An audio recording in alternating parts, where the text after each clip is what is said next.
My heart raced as I stood before the towering gates of Hollowbrook Asylum. It was my first night as a night guard, and the ominous silence that engulfed the abandoned building gave me major goosebumps. The air was very stuffy and was heavy with must, a bit nauseating, but I had to just deal with it. Summoning my courage, I pushed open the rusted gates, their creaking hinges breaking the eerie silence. As I stepped inside, the weight of the asylum's history bore down on me, suffocating me with its presence. The asylum loomed before me, its weathered facade a testament to years of neglect. Broken windows stared out like vacant eyes, and ivy snaked its way up the crumbling walls like twisted fingers.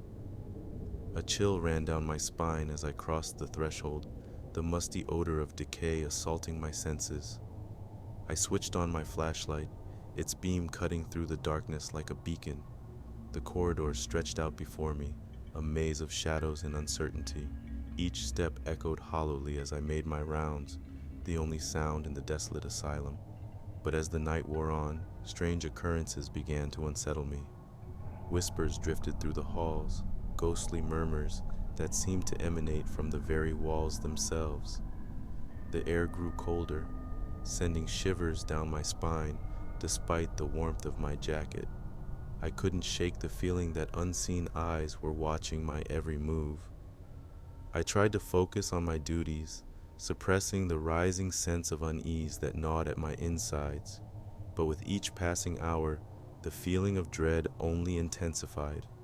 Shadows danced at the periphery of my vision, twisting and contorting into grotesque shapes that vanished when I turned to look.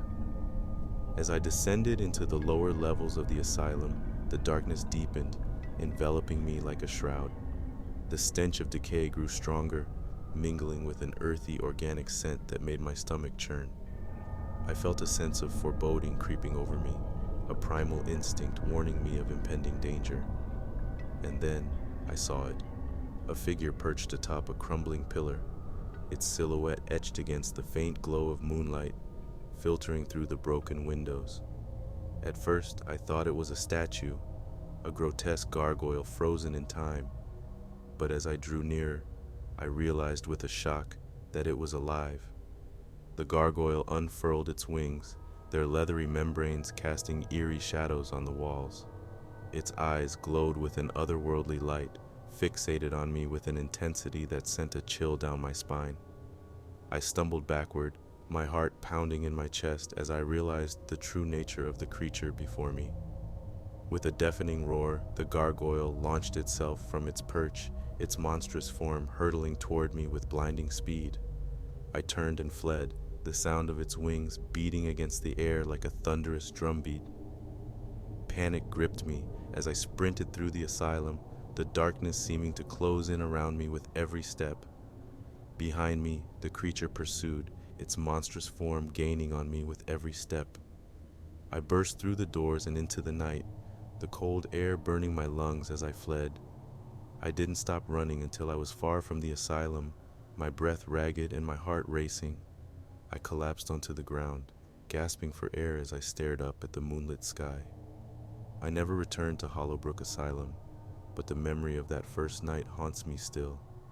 And sometimes, in the dead of night, I swear I can still hear the beating of leathery wings and the echoing growl of the gargoyle, guardian of the abyss.